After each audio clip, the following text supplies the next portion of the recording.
rousing music means it's time for you to wake up and think a little bit about your money. It's not going to have to think very hard about your money because taking care of your money can be a fairly simple and easy job if you do it right.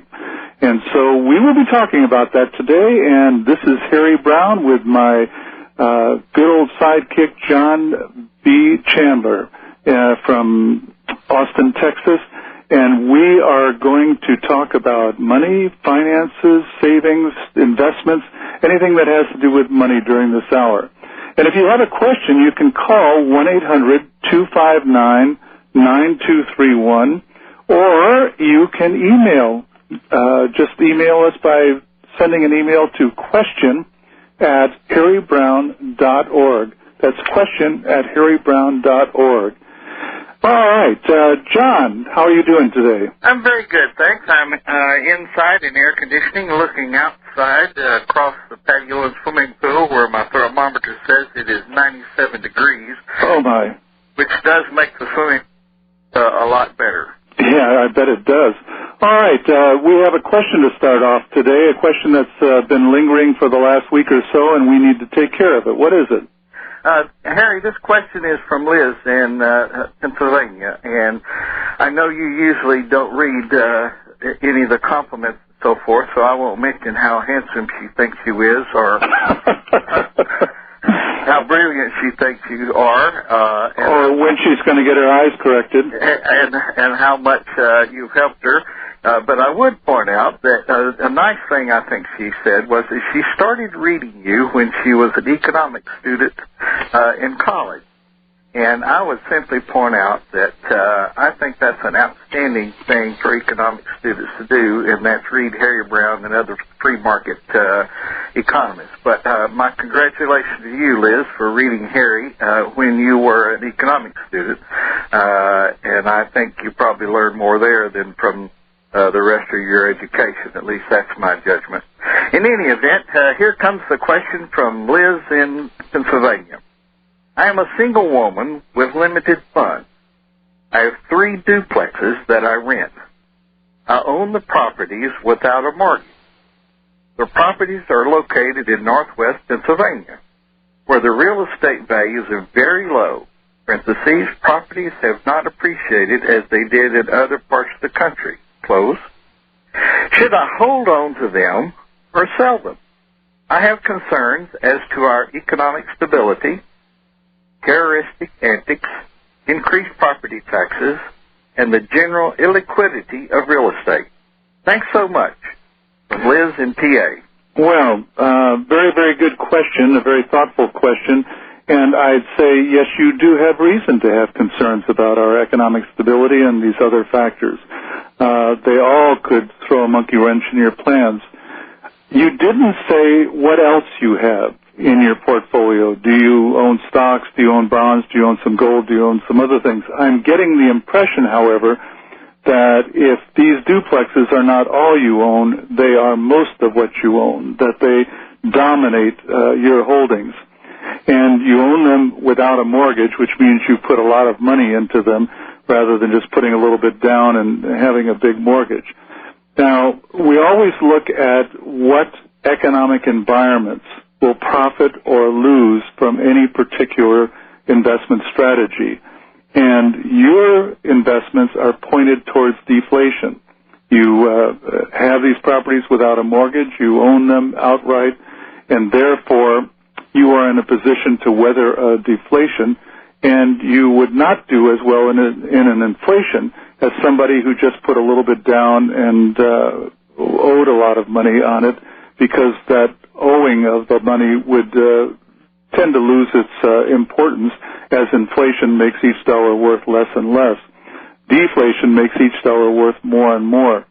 But as you've said, these properties have not appreciated as they did in other parts of the country. So we come to the big question, should I hold on to them or sell them? Well, first of all, I don't consider real estate part of a normal investment portfolio because the real estate is not liquid. You don't know what the properties are worth. You can't sell them on a moment's notice the way you could sell stocks or gold or something else. But assuming that you have some emotional tie to them and want to keep them, My suggestion would be to sell 2 of them and keep one and get to work with the proceeds from the other 2 duplexes in creating a balanced and diversified portfolio, what I call a permanent portfolio, meaning one that you can set up and then don't have to tinker with thereafter.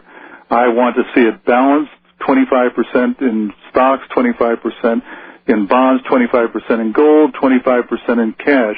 But you may have some different ideas about that, and we can talk about that in the future if you do sell the 2 duplexes. But you definitely seem to me to be over-invested in real estate. You're pointed in one direction. If inflation breaks out, it will not be good for you.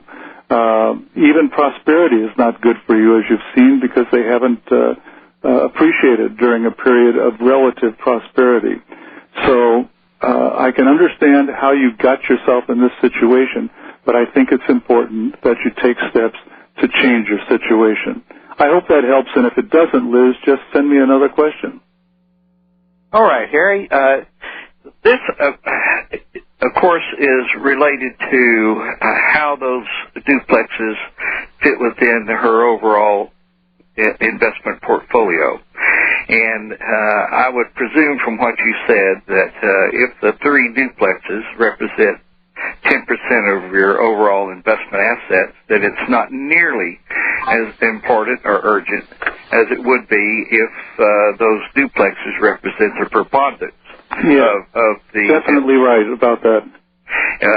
Because if it represents the preponderance of it, I think you're right and she's right in being a little anxious about having all of her investment portfolio in one illiquid investment category, and that is commercial or rental real estate. You could say she has all of her eggs in one illiquid basket. An illiquid basket? Yes. That's a good one, in a liquid basket. All right, Harry, do you have anything else to add to that? No, I think that's it. Okay, good. Well, leads up to another question we have that's been rattling around maybe since the beginning of time, but you see it, you hear it throughout the days, the weeks of just about every year. And that question comes down to the basic question, and that is, what is the difference between greed and the profit motive? Now here, anytime prices go up or for whatever reason or another, you always hear it's a greedy corporation, or it's a greedy business, or it's a greedy businessman. So the real question is where do you draw the line? Or do you, between when something is greedy, or when an individual or a company or a corporation is greedy, and when they're simply just satisfying the requirements of their business and their shareholders and so forth by trying to increase their profit as much as possible? Well, the difference is that other people are greedy. We're just acting to take care of ourselves in a calm and rational self-interest way. But we'll explore this a little more seriously when we come back from this break. The phone number is 1-800-259-9231, or email us at question@harrybrowne.org. This is Harry Browne with John Chandler. We'll be right back.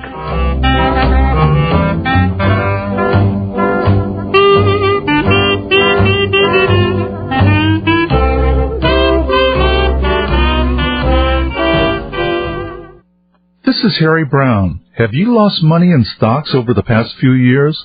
From 2000 through 2002, the stock market lost a third of its value. But during those 3 years, a bulletproof portfolio gained 9%. And over the past 34 years, such a portfolio gained an average of over 9% per year throughout periods of prosperity, inflation, and recession, with no wide swings in value. My book, Fail-Safe Investing, shows how you can have that kind of portfolio for yourself. And now you can download the book for only $9.75. You don't have to rely on alleged market wizards or stay up late worrying about your savings. Fail-Safe Investing will show you how to have the security that you crave. Go to libertyfree.com to see a sample chapter of fail-safe investing, and then start protecting the savings you've worked so hard to acquire. That's libertyfree.com.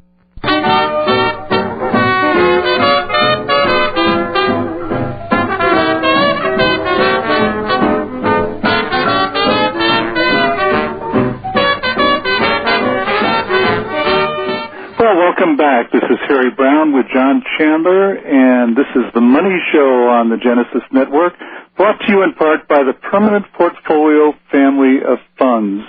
And you can find out more about the Permanent Portfolio family of funds by going to permanentportfolio.com, permanentportfolio.com on the Internet, or just call 1-800-531-5142. That's 1-800-531-5142. And before we went to the break, John raised the question of what's the difference between greed and simply the normal profit motive acting in one's self-interest to protect and to enhance oneself and one's family. And if I gave what seemed to be a flippant answer, which actually is not a flippant answer, because there is no difference between greed and acting in one's self-interest. It just depends on who's doing it and who wants to make a big thing out of it. Greed is a pejorative word. Let's look at the situation. Let's take a very extreme example, and that's the price gouging that supposedly took place in New Orleans as a result of the shortages of water and other very essential supplies. And the various government agencies from the feds on down said, we're not going to allow that to take place. Why are you not going to allow it to take place? Somebody had the foresight to store water. Somebody had the foresight to put aside food and other things, medicines that people might need in an emergency like that. Are you going to penalize these people? Are you going to tell these people that they cannot make a profit, that they cannot capitalize on the fact that they had more foresight than other people did? Why don't you just tell Bill Gates that he can't make more than $20,000 a year? Because that would be unfair and that would be price gouging. Why don't you just tell George Bush that he can't make more than $20,000 a year? Because that would be price gouging. People make money based on the services they provide to others. If somebody weren't providing a highly needed service in a time of high need, then that person couldn't command the prices that he gets. And we do a terrible thing by interfering with that. If we penalize people for making these what seem to be extreme amounts of money, we are telling them, stop working. Stop doing these things. Stop being so brilliant. Stop spending 60 hours a week at your job because you aren't going to get anything for it. They're not going to let you keep what you earn. And this is very, very important. In a free market, prices go up or down based upon supply and demand. We all know that. But what we don't realize is that when somebody makes a high price, they're just acting on what we already know. And that is they're dealing with a very short supply and a very high demand. I once was asked what the definition of a successful speculator is. And it's very, very simple. A successful speculator is someone who buys something when nobody else seems to want it and sells it at a time when everybody seems to want it. And that's exactly what it amounts to. This speculator is buying something when everybody else says, no, I don't need that, I don't want it, it's not a good buy, whatever it is, whether it's a strict investment or whether it's supplies in the marketplace. And then he sells it at a time when everybody seems to need it desperately, either because they're in the mania of an investment boom or because it's a needed service or product that people have to have in order to survive. Don't stop people from supplying what we need. Do that, and we're breaking down civilization. So we come back to what is price gouging. There is no such thing as price gouging. Price gouging, I guess, if you want to have a definition, is when you try to charge a price that nobody is willing to pay. And then what happens? You don't sell any. So you suffer on your own for it. You don't need a federal agency or somebody else coming in and fining you or putting you in prison. You don't need any kind of discouragement at all. You get all the discouragement you need from the fact that nobody is willing to buy at the price you're asking. So anytime people are willing to pay the price that you are asking, you know that you're not asking too much. And that's the important point. Have I made myself clear here? Harry, that's wonderful, very eloquent. I think extremely important point, extremely important point of view on a subject that is very, very often misunderstood, misinterpreted. I think basically what you're saying, if I can summarize, is it depends on your point of view. If you're the one paying, it seems like greed. If you're one receiving, it seems more like just simple profit motive. Yes, of course, very definitely. We've received another question having to do with Liz's question. This is from somebody whose handle is probably at Yahoo, is Bad Girl, and her name is Kelly, and she says, "Hello, I own duplexes too. As a landlady, I am always concerned about liability. While I do have outstanding mortgages on my properties, what steps should I take to protect myself and my rentals? Specifically, should I maintain some cash or gold offshore in the event a quote, tenant slips and falls, unquote?" Apparently saying that with some eye to the fact that people stage these things. But in any event, we understand she's afraid that about liability. Well, first of all, obviously you need to have liability insurance on any property of that kind, and liability insurance is possible to obtain, given the fact that, given the assumption that the duplexes are not highly unsafe for some reason.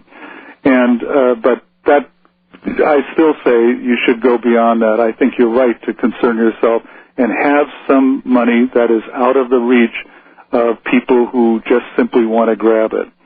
And sometimes Terry Coxon has referred to this as ugly money, money that is hard for them to get their hands on, and so they just don't bother. If the money is easy, then, hey, here's a good lawsuit. So it is good to have it offshore. That's one way to make it ugly, in effect. And Passport Financial, who is run by Terry Coxon, is one possibility. We had Terry on as a guest. I think it was the very first show we did in this series, and probably time to have him on again, don't you think, John? Yes, I do. And if I can, I'd like to add a little bit to the answer to the question. Please. And we run into this quite often in dealing in asset protection issues, dealing with physicians, dealing with professional people, as well as people who have a lot of commercial real estate. And one of the neatest ways to protect yourself against these types of lawsuits is, in fact, to have yourself an offshore trust and use a limited liability company in conjunction with the offshore trust to protect your real estate property. Okay. We'll finish up with that when we come back. This is Harry Browne with John Chandler. The phone number is 1-800-259-9231. We'll be right back.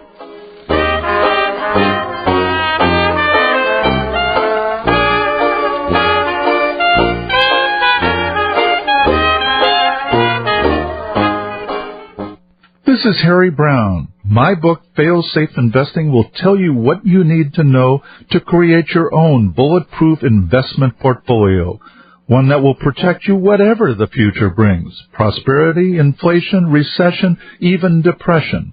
And it will protect you without your having to predict the future or tinker with the portfolio. Best news of all, at libertyfree.com, you can download the book for only $9.75. That's right, just $9.75. You can read the book on your computer screen or print it out and read it in your easy chair.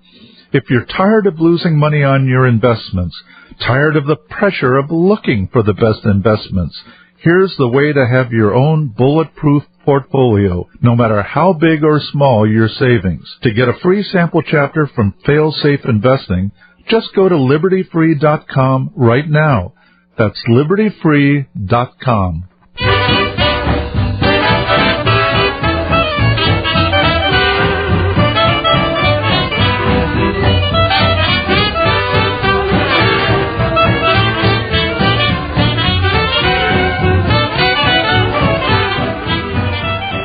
Hello again, Harry Browne here with John Chandler, and we're bringing you the Money Show on the Genesis Network. We'll be here until the top of the hour, and this is brought in part by the Permanent Portfolio family of funds and several other fine sponsors. And before we went to the break, John was dealing with one of our questions. John? Yes, the question had to do with commercial real estate or rental property, and how do you protect yourself against frivolous or other lawsuits that may occur as a result of that property. And it is an issue that we deal with on a regular daily basis, having to do with asset protection, as I mentioned, professionals in high-risk areas. Some professionals and some people prefer to do what's known as go naked. That is to say they'd have no insurance, and the reason they have no insurance is because they own no property. And the insurance sometimes is an invitation to a lawsuit. Many times the insurance is nothing more than a lightning rod. If you have a lot of insurance, they sue because most insurance companies have been known to settle rather than fight, and a good lawyer will size you up and sees you have an insurance policy and sue, and then start negotiating for a settlement, and that's one good way out of it, but it also can create significant problems. Another alternative, and this is one that actually works extremely well and very neat, and that is first you have yourself an offshore trust. Now, I know a lot of people, when they hear offshore anything, let alone offshore trust, their eyes roll because they know there's something good about it. They've heard, but they don't know exactly what. So if you want to learn more about offshore trust, we can tell you how to do that later. But the basic strategy is to take the commercial real estate, like rental property, and place that commercial real estate into a limited liability company. With a limited liability company, you can be the general manager. And the ownership of the limited liability company is transferred to your offshore trust. So your offshore trust, in effect, owns the value of whatever resides within the limited liability company, or LLC. You, as general manager, have control over all of the assets. You can buy, sell, rent. You can do whatever you want to do. You're in charge of the asset. So what happens is you have two layers of security, two layers of asset protection. The first layer is having your property into a LLC. The second layer is having the LLC owned, in effect, either 99%, 98%, or 100% owned by your offshore trust. And as I said, your offshore trust owns the value of whatever is in the LLC, but you, being the general manager of the LLC, have control over the assets. This is a way that you can handle any number of different assets that don't fit neatly into an offshore trust. A stable of racehorses, an art collection, a coin collection, art collections, things of that nature that don't fit neatly into an offshore trust. You can simply form an LLC, place those kinds of assets in the LLC. The LLC owns those assets, not you. You have control over the assets. You can go look at your coins. You can look at your antique. You can look at your art. Yet, even if you own a small percentage of the LLC, say 1%, you're a very, very small target for a lawsuit. Yeah, and it could even be a business that's in there. And 2 points. Limited liability means what it says. It means that you cannot possibly be liable for anything more than the money you have put into it. It's limited to just the assets that are in that LLC, so that nobody can sue you for your house and a whole bunch of other things because they don't they think you did whatever you did with malice or whatever. The second point is that creating an LLC is very, very simple. Any attorney, you can just go to a storefront attorney. And any attorney can create an LLC for you. It's not as though you have to have a stable of lawyers creating an international corporation. That's exactly right. And forming an offshore trust is not very expensive. As a matter of fact, it can be no more expensive than investing in an average mutual fund. And I should point out, if you would like to have information on offshore trust and how to combine LLCs with an offshore trust, you should call the Passport Financial at the 800-531-5142 or go online to www.passporttrust.com and get information. But feel free to call the 800 number and ask for Passport Financial, and they will be happy to send you information, brief booklet on offshore trusts, how they work and what they do, as well as information on, there is a report called Married for Safety and Profits that explains how to combine the limited liability company or limited partnership with an offshore trust. But it's a very, very powerful tool. Yeah, good. I'm glad all this came up because it's an important facility that's available to a lot of people that could use it and don't even know about it. So I'm glad you got into that, John. And it should be pointed out that the LLC is it's a little bit like what used to be used regularly, and that was a limited partnership. Mm-hmm. But the general partner of a limited partnership was liable. So now we have something that works like a partnership, but being LLC, the general manager nor any of the members are liable for anything more than what's contained in the partnership. And there are ways to structure it such that you're a very, very unappetizing target for any lawsuit. And many lawyers, and most of these lawyers that handle these lawsuits, are contingency fee lawyers. And they'll size you up, and if it looks like too much trouble or too much work or like they may not be able to get their hands on your assets, they simply won't take the case, and the case or potential lawsuit will simply evaporate, which is exactly what you wanted to do. And this is very, very important business these days with a tremendous flood of contentious litigation that we have going on here, particularly in the United States. It's grown worse and worse every single year, and more people are seeking the safety of offshore trusts, limited liability companies, and other structures that can be associated with an offshore trust. So please, if you're one of the kinds of people who have concerns or worries, losing sleep at night over worry about getting sued, I strongly encourage you to look into the very powerful tool of an offshore trust and other assets like limited liability companies that can fit into the offshore trust. We'll get to another question when we come back after this break. I'm John Chandler with Harry Browne on The Money Show. We're sure glad to have you with us this afternoon, and we look forward to having you back right after the break. Stay tuned.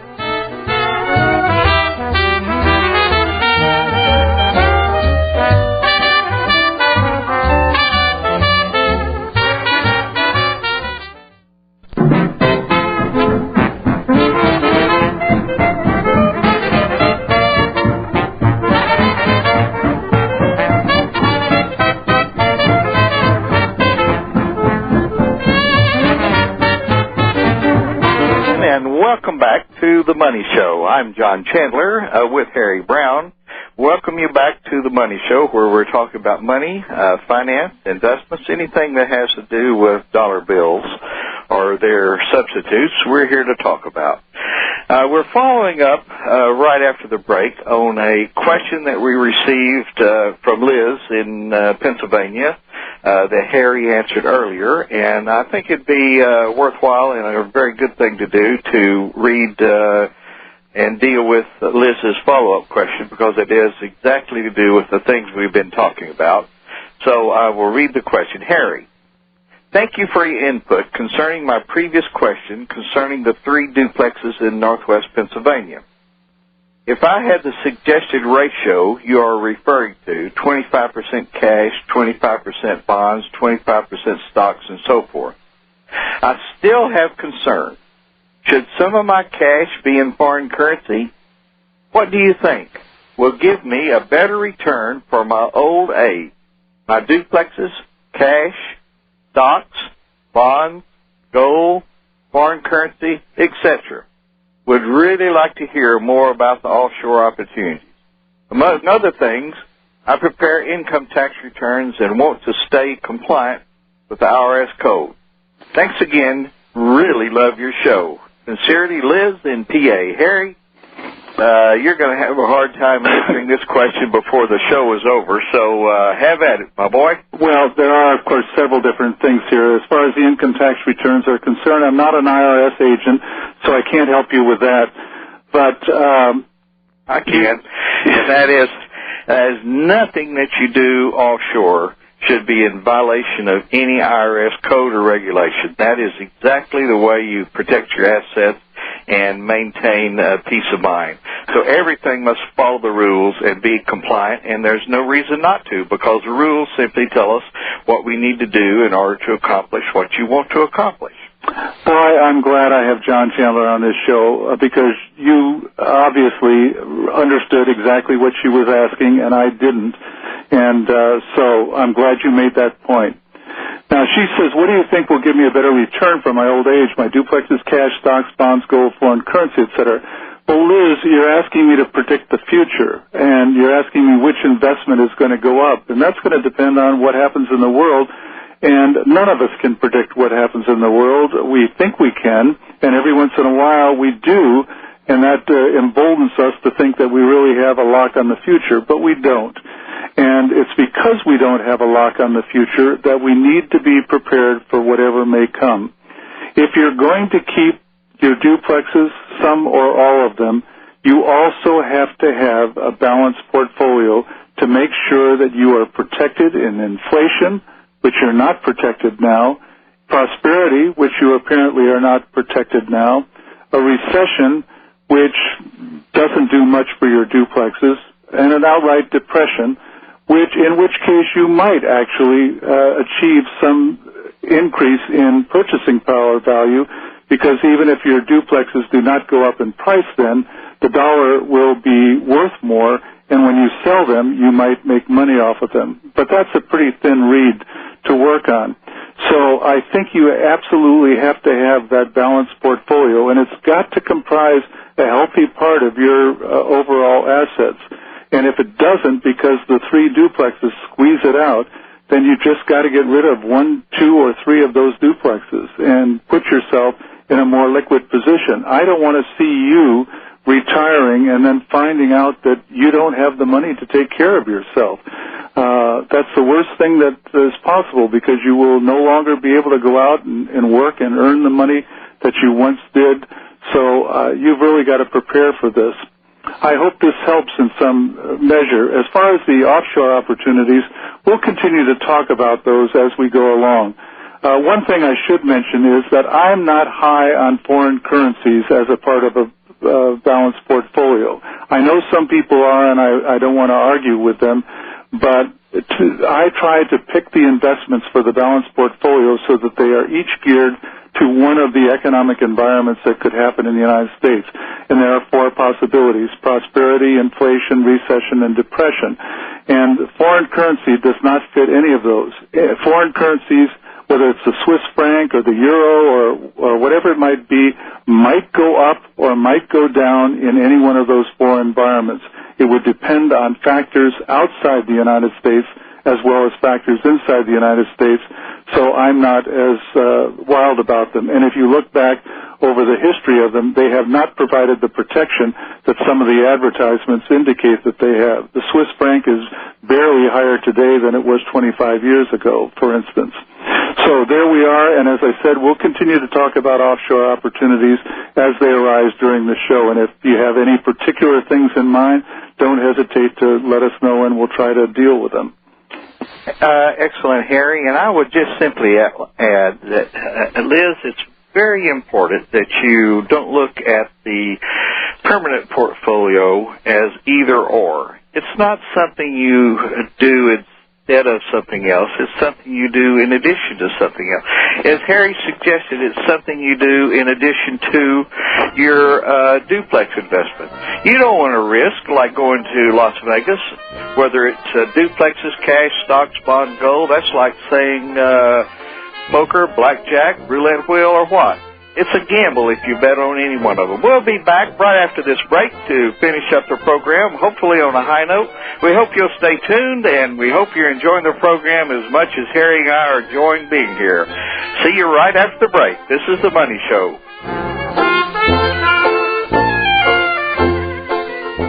This is Harry Browne. Have you lost money in stocks over the past few years? From 2000 through 2002, the stock market lost a third of its value. But during those 3 years, a bulletproof portfolio gained 9%. And over the past 34 years, such a portfolio gained an average of over 9% per year throughout periods of prosperity, inflation, and recession, with no wide swings in value. My book, Fail-Safe Investing, shows how you can have that kind of portfolio for yourself. And now you can download the book for only $9.75. You don't have to rely on alleged market wizards or stay up late worrying about your savings. Fail-Safe Investing will show you how to have the security that you crave. Go to libertyfree.com to see a sample chapter of Fail-Safe Investing, and then start protecting the savings you've worked so hard to acquire. That's libertyfree.com.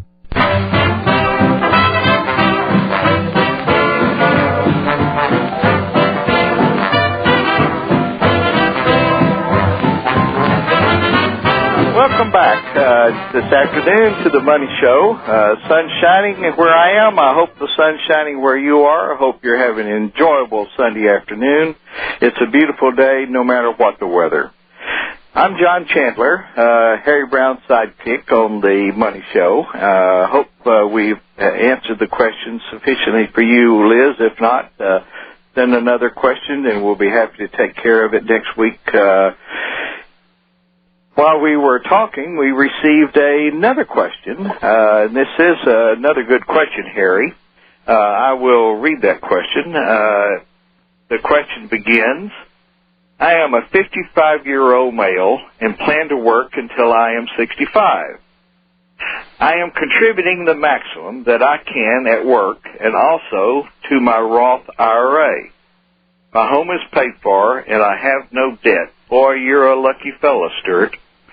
My home is paid for and I have no debt. My question is, at my age, would you advise that I take my money out of my mutual fund / annuity and follow the advice of fail-safe investing? Well, we don't have much time, but I don't really need much time. If by the mutual funds annuity you're referring to the tax-deferred investments that you can make at work, no, you shouldn't take your money out of them. You should not disturb the tax-deferred plans that you have, the Roth IRA, and so forth.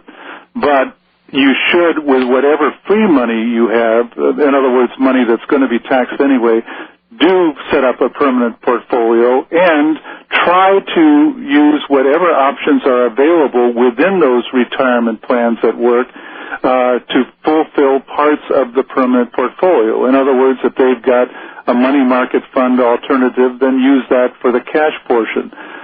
If they even, some of them have an S&P 500 index fund that you can invest in a tax-deferred plan, and if so, good. Use that for the stock portion, and so on, and bonds and whatever. Probably you won't be able to use gold, so you'll need to use whatever money you have outside of the plan to take care of the gold.